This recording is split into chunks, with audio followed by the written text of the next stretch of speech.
Hi, so good afternoon, good morning, good evening, wherever you are. Thanks very much for coming to my talk and coming to all the reaction seminar talks. And thanks to Jin for the nice introduction. So today, as Jin said, I'm going to be talking about reaction mechanisms of weakly bound nuclei. And I should say that while I'm now an assistant professor at FRIB, all of this work was done at the Australian National University while I was a postdoc there. So that's my excuse for not changing my style slides. So I want to start with what we mean by when we talk about weakly bound nuclei, because it's actually been a very common theme in a lot of the talks we've had over the last few weeks. Now, there's a few things we talk about when we talk about weakly bound nuclei. Now, the type I'm going to really focus on today are reaction dynamics of nuclei that are weakly bound into breakup of two or more charge clusters. So these nuclei tend to hug stability. They're things like lithium-6, which has a 1.5 MeV threshold to break up into an alpha and a deuteron. And here I've sort of defined weakly as less than 4 or so MeV. I think that's pretty arbitrary. That's just what I chose for this slide. But a thing that we've talked about a lot over the last few weeks at higher energies are nuclei that are weakly bound to removal of some number of nucleons. And this is a necessary but not sufficient condition to also get breakup into having a halonucleus, rather. And I think it's a worthy question to try and understand the differences and similarities between the reaction dynamics of the sort of first class of breakup weakly bound nuclei and the sort of broader, perhaps much more common class as we go heavier in mass, where we have nuclei that are weakly bound into a removal of the number of nucleons. So I'm going to really focus today on a very specific question when we're trying to understand the general reactions of weakly bound nuclei.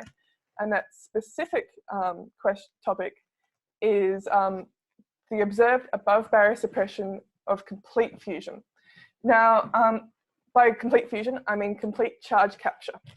And this is a sort of experimental quantity, but when we do that, when we measure something like complete fusion of lithium-7 on bismuth-209 and plot the cross-sections as a function of energy with respect to the barrier, normalized by the barrier radius, this is just some geometrical terms, we see a suppression of about 30% relative to barrier penetration model calculations, so this pink curve here, and also relative to reactions forming the same compound nucleus, so something like oxygen-18 and platinum-198.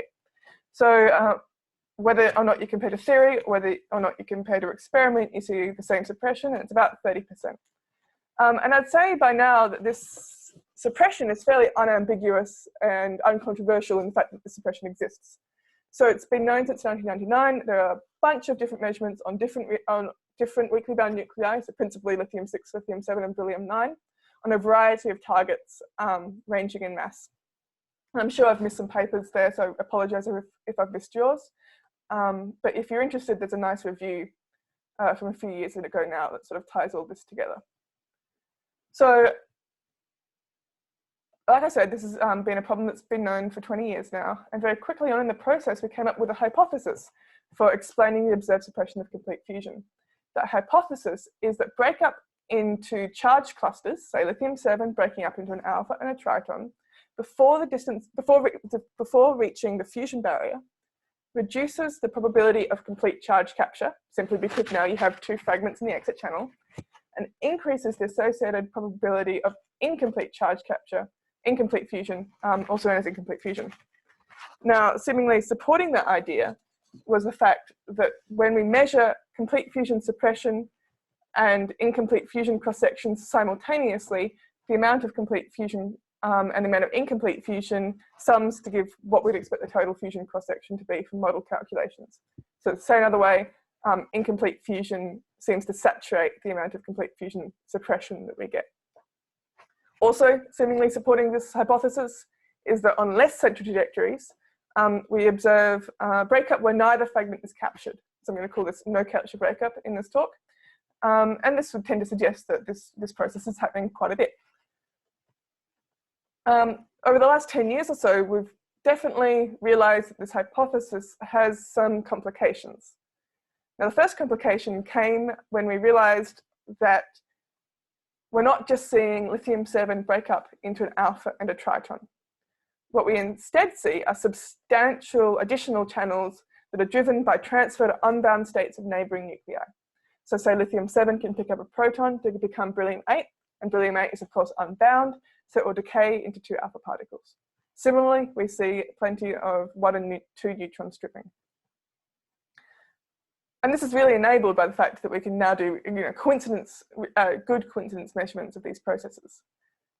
Now, it's not just lithium-7 where we see this everywhere we've looked. So everywhere we've looked is basically lithium-6, beryllium-9, and lithium-8. It's been published. Marco Mazzocco has some beryllium-7 data as well. And we see in all of these cases this sort of cacophony, let's say, of different breakup modes that are driven by transfer into unbound states of their neighboring nuclei.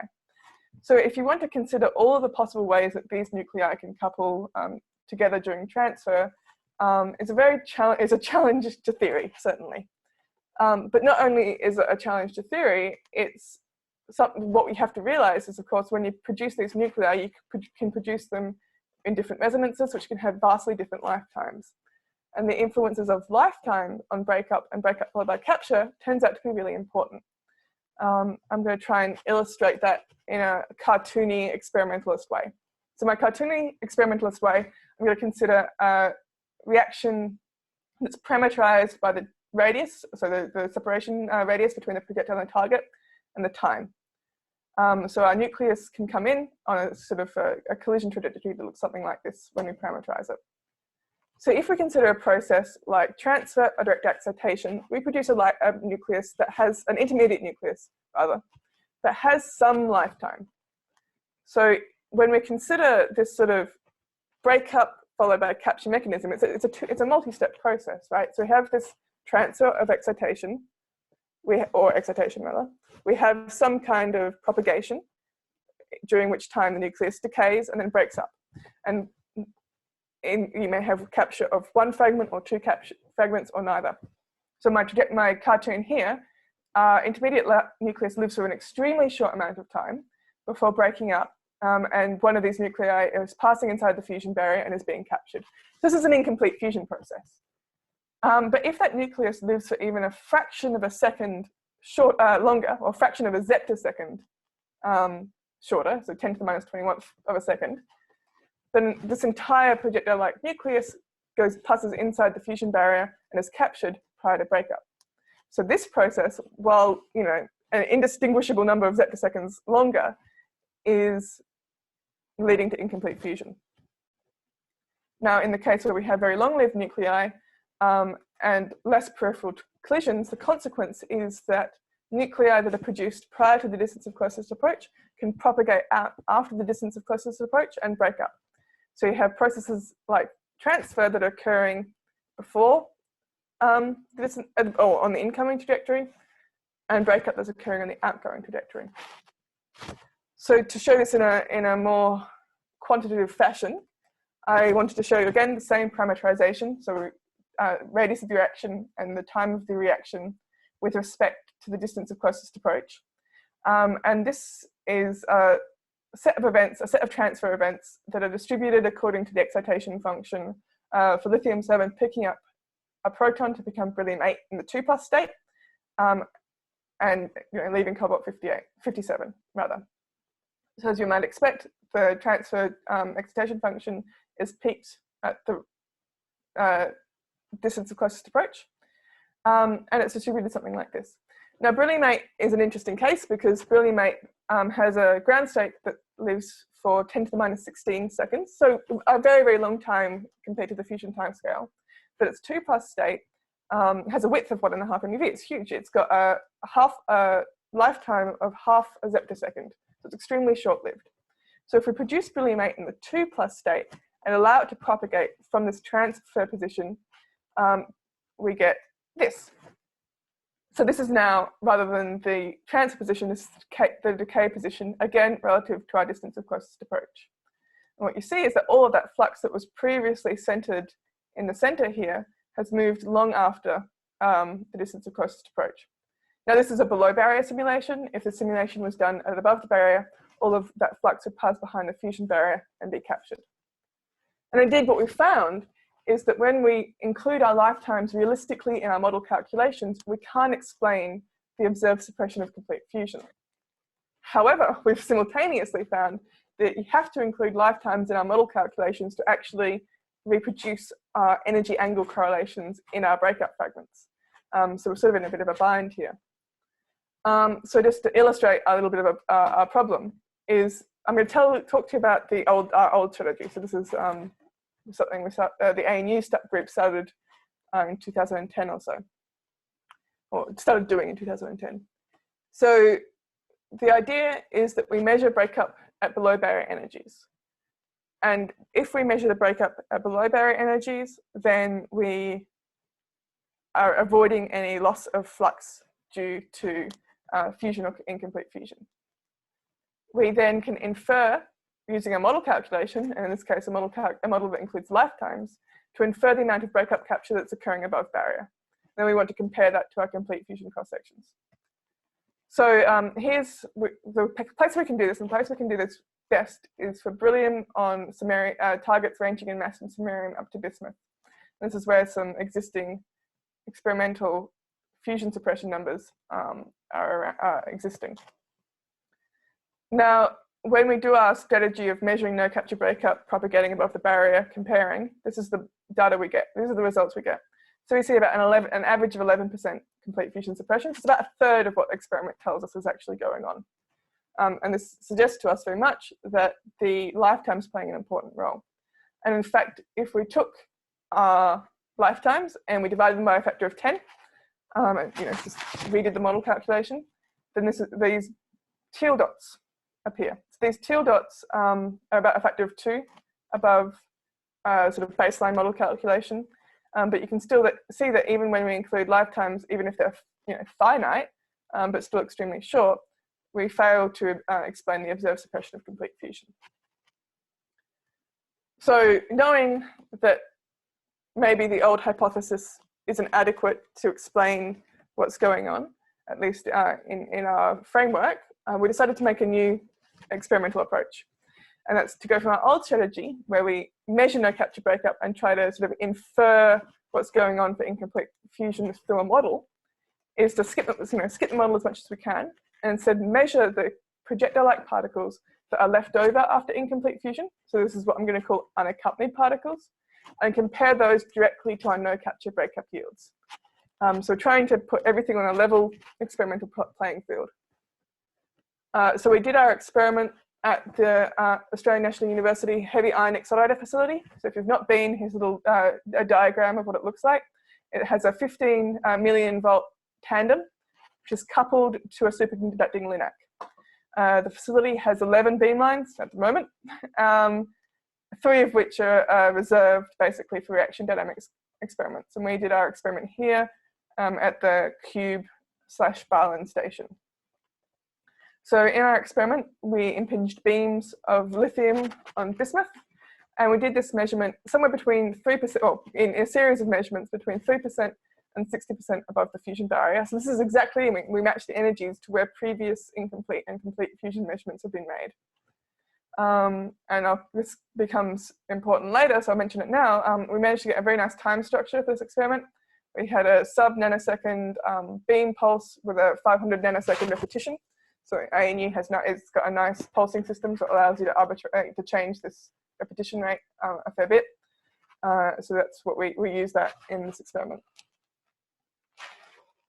So our reaction products were measured with the breakup array for light nuclei, known as Barlin. So Barlin is comprised, in this experiment, was comprised of 2 delta EE telescopes that are wedge-shaped, and they're incredibly difficult to photograph. So they're sitting behind these aluminium plates here. And we had them placed very close to the target and angled down, so we had good angular coverage from 30 degrees up to 160 degrees, basically continuously, and a fairly decent azimuthal coverage. This was very much an all-in-one experiment. We simultaneously extracted elastic scattering, the inclusive alpha cross-sections, as well as the coincidences between the beam-associated charged particles. So this is our no capture breakup. And also we measured the coincidences between the beam-associated alphas, so those fast alphas, and the alphas that are coming from the decay of polonium-212. Now, polonium-212 has a very short half-life of 295 nanoseconds.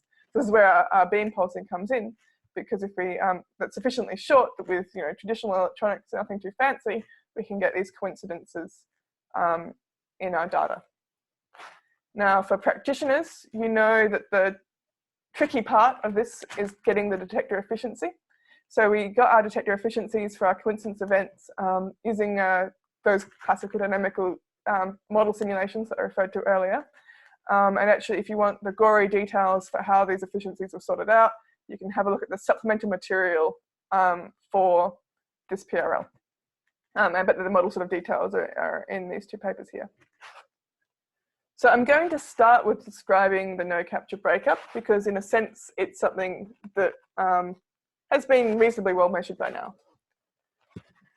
So what we found is that at 38 MeVs, this is 30% above the fusion barrier, so pretty much in the center of our data set.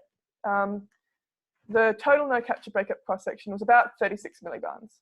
And what's quite interesting is that 36 millibarns was pretty much evenly distributed between all of these different breakup modes. So between direct breakup, 1 proton pickup, and 1 and 2 neutron stripping. So it's a really another reminder that when we're talking about breakup, that we can't ignore any of these modes, I guess, which is a shame, but this is what nature's given us.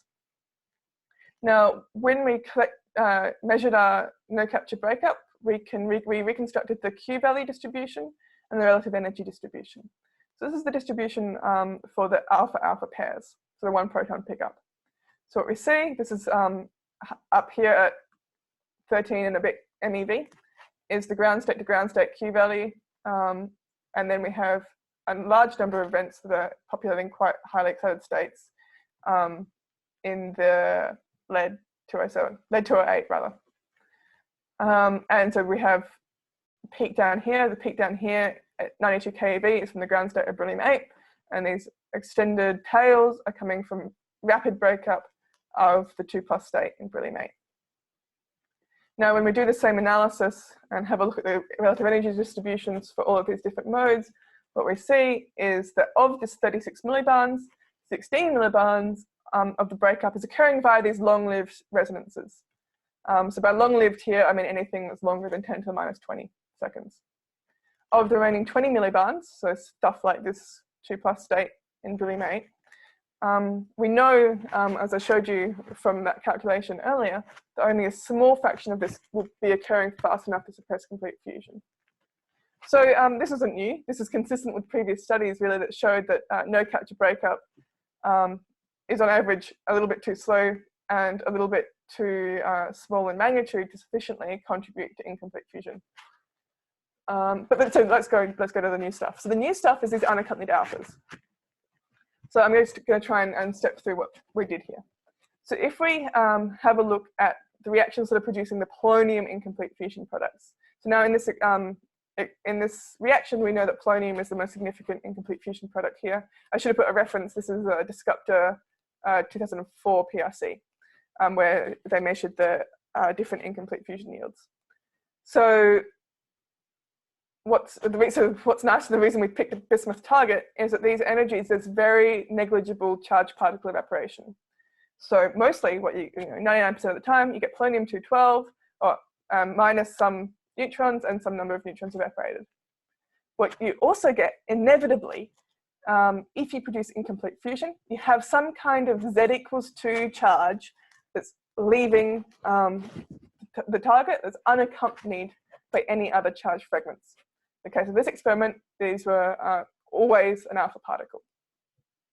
But what's useful and what's important is that the same reaction mechanism that's producing our incomplete fusion products, which are associated with complete fusion suppression, also produces these unaccompanied particles. And these unaccompanied particles, unlike, say, measuring alpha decays or gamma rays, these unaccompanied particles have some kind of remnant of the reaction mechanism that produced them. In an experimental sense, we can get the unaccompanied alpha cross-sections by taking the difference between the inclusive alpha cross-sections and the no capture breakup cross-sections. Now, the inclusive cross-sections are not too difficult. You have to have a good idea of what's going on in terms of impurities, and you need to show the angle, but it's relatively easy. It's these no capture breakups, getting the cross-sections, that's the hard bit. But what's nice is that if inevitably, if you measure these no capture breakups, you're going to get the inclusive alphas as a side product in your experiment. So this is a relatively accessible quantity. So let's compare then the unaccompanied alphas and the no capture breakup alphas. This is what I'm showing here. So rather than getting the total cross sections, we actually did this in terms of double differential cross sections. So it's a function of the energy of the alpha particle and the scattering angle in the lab frame. So the z-axis is the cross section, and I'm showing you the no capture breakup on the left and the unaccompanied alphas on the right. And these are on the same color scale, so we can compare their magnitudes directly in the screen. And what do we see? We see the first thing is that the unaccompanied alphas are extending to much higher energies at this sort of forward angle tail, right? This is completely absent in the case of the no capture breakups.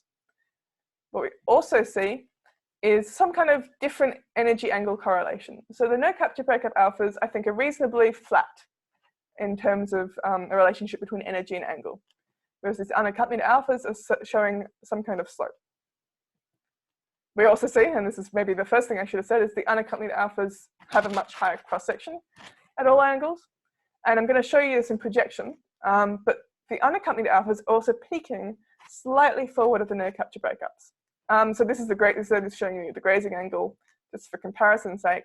But the unaccompanied alpha particles are about 4 degrees forward of the alpha particles that are arising from no capture breakup. And this turns out to be a key feature that allows us to try and understand whether or not these no capture breakup alpha particles and these unaccompanied alpha particles can be explained by the same reaction mechanism. So I'm going to show you how important this angular distribution is first by going back to our old friends, the classical dynamical model calculations.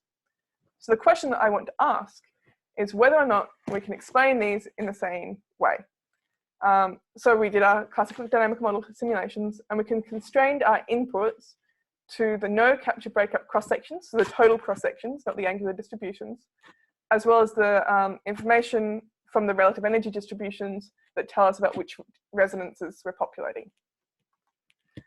So comparing to our differential cross sections now, the curves here, the blue and the orange curves, show us what we get from our model calculations, where the error bars here are related to our uncertainty in the input breakup function.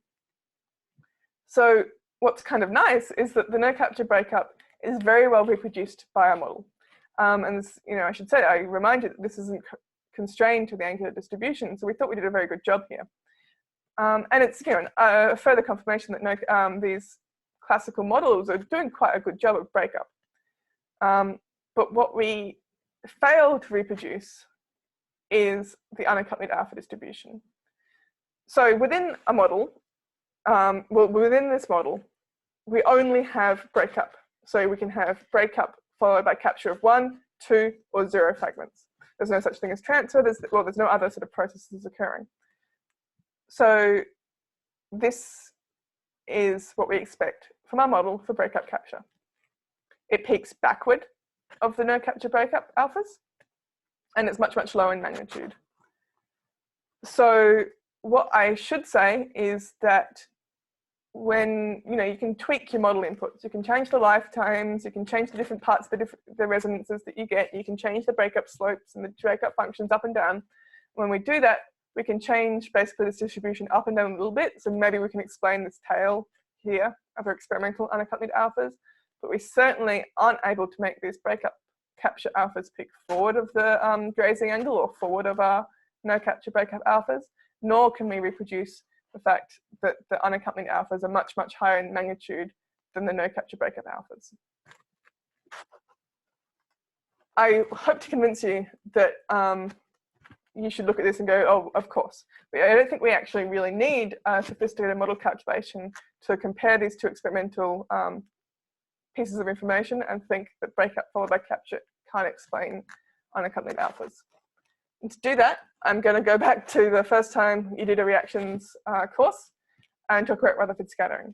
So as we all know from Rutherford scattering, scattering that goes to larger scattering angles is associated with smaller impact parameters. So you have a more central trajectory, you have scattering to more backward angles. On the converse, if you have larger impact parameters, so more peripheral collisions, you see smaller scattering angles.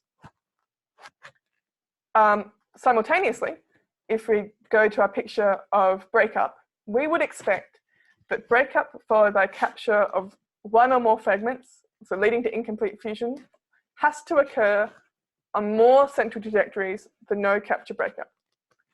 So on average, breakup followed by capture is more central than no capture breakup. So we would generally expect then from what I just talked to you about with Rutherford scattering, that the scattering angle for the alphas following breakup capture are going to be larger than the scattering angles for the alphas following no capture breakup. And indeed, this is exactly what our experimental data shows. Oh, sorry, rather than the model shows, this is precisely the same as our model. And it's nice when your model agrees with your intuition, but that's exactly the opposite of what our experimental data shows, where our unaccompanied alphas are peaking either at the same angle, maybe, or it's slightly forward. So from that, we understand, and from the information we have about lifetimes, the breakup followed by capture is very much not likely to be the mechanism for explaining our incomplete fusion yields. So what's the mechanism? Well, if you remove breakup and capture as a mechanism for getting a polonium isotope, really the only thing that's left is transfer. And so this sort of a one-step process rather than this multi-step breakup capture process. And what I'm going to talk about then for the rest of my talk is how we can understand, we can look at our experimental data in view of transfer being a mechanism. So the first thing is, our first clue comes from those coincidences with the decay alphas from polonium-212 that I talked about earlier. So if we have our reaction lithium-7 plus bismuth-209, we're producing an alpha particle and polonium-212. Polonium-212 is nice, it has a really short half-life, so we can tag this prompt alpha that's left over after incomplete fusion with our decay alpha. And when we do that, we get these results here. So these dots here are our prompt alphas associated with a polonium-212. Now I've put them over our no capture breakup alphas, our unaccompanied alphas, and we see that they're completely outside the range of the no capture breakup alphas, but they form the high energy forward angle tail of the unaccompanied alpha distribution. So they're sitting up here. So if I project our unaccompanied alphas then into the Q value, this is our Q value reconstruction, or excitation energy in polonium, and this is our cross section. If I zoom in on the x-axis rather a lot, I can see our coincidences with the polonium-212. And as I said, they're sitting at the sort of high Q value, low excitation energy tail of this total unaccompanied alpha distribution. Now you spend 5 minutes, you do this experiment and then you spend 5 minutes thinking about it, and it's obvious. If you want to produce polonium-212, which is the 0N channel, you have to be producing it at very low excitation energy, so below its neutron separation energy of 6 MeV. This, turns out to be inevitable. And so the fact that we see polonium-212 at all in incomplete fusion measurements is interesting, because the excitation energy from triton capture following breakup is at least 7 MeV. You just get this from calculating the Q values.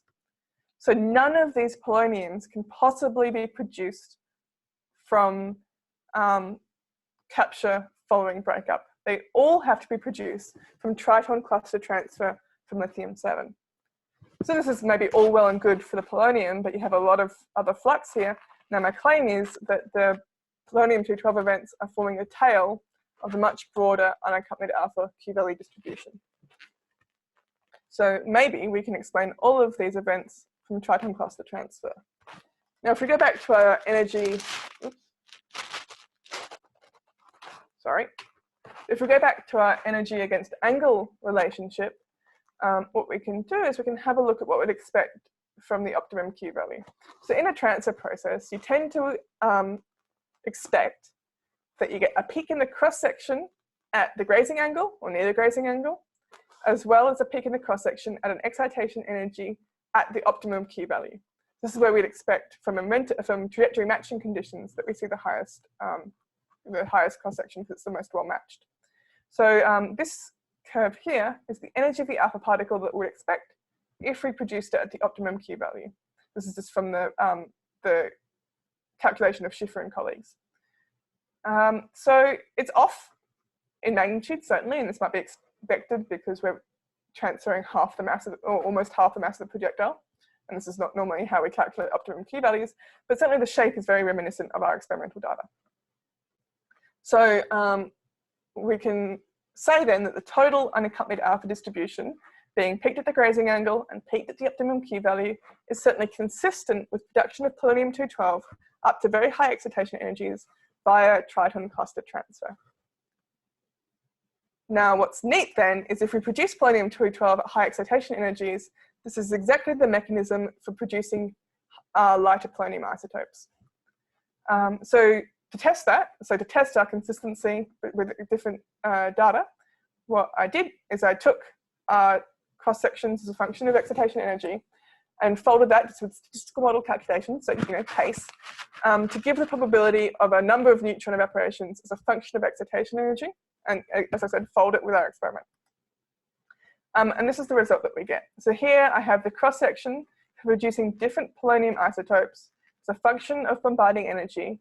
So these are 4 different measurements.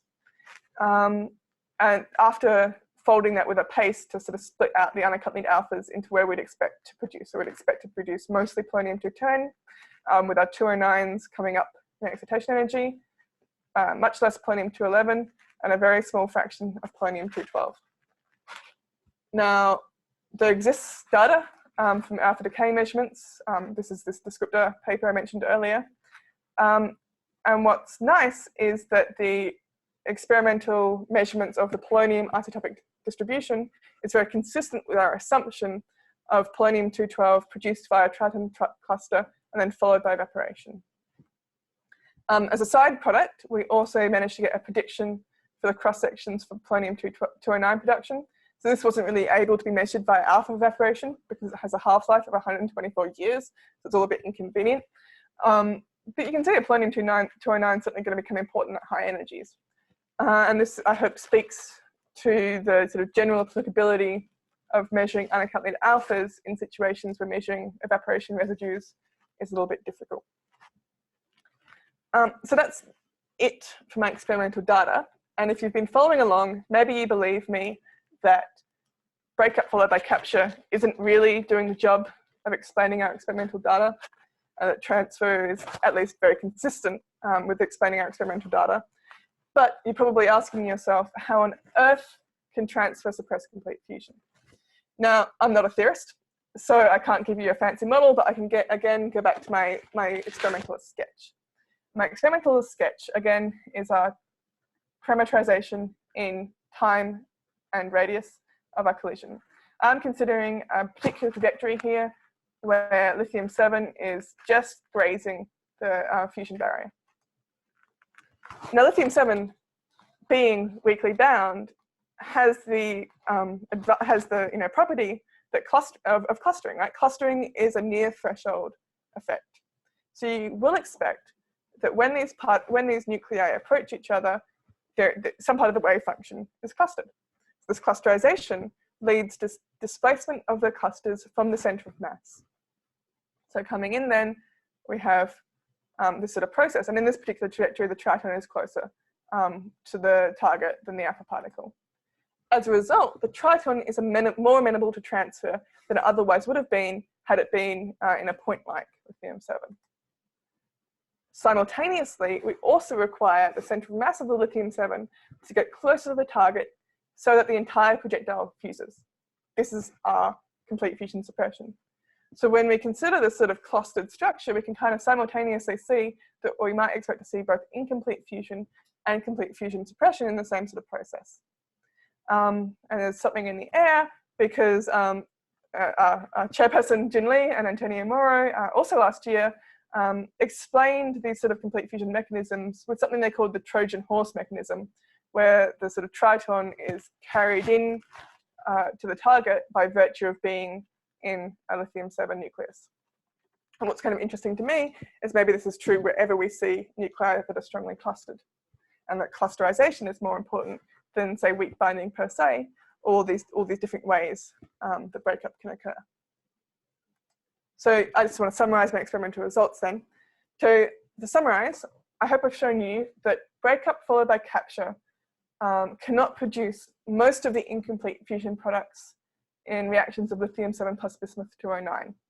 We can show this by first looking at the no capture breakup and examining the lifetimes and discovering that the lifetimes are a bit too slow and the no capture breakup cross sections are a bit too small. But also that the no capture breakup and the unaccompanied alpha distributions can't be explained simultaneously due to their angular distributions. Instead, I've shown you that polonium-212 must be produced by direct tritone cluster transfer.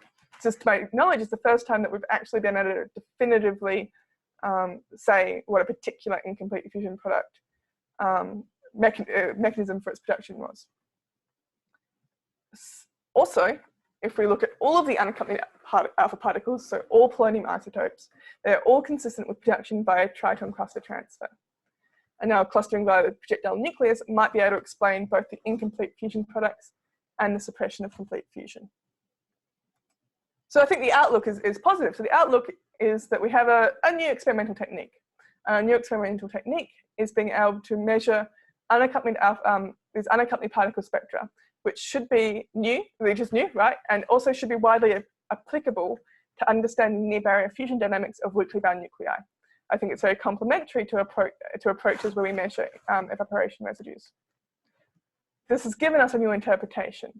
And our new interpretation is that cluster transfer, rather than breakup, is important for at least the vast majority of the complete fusion suppression that we observe. And this makes us think about more about clustering necessarily than weak binding.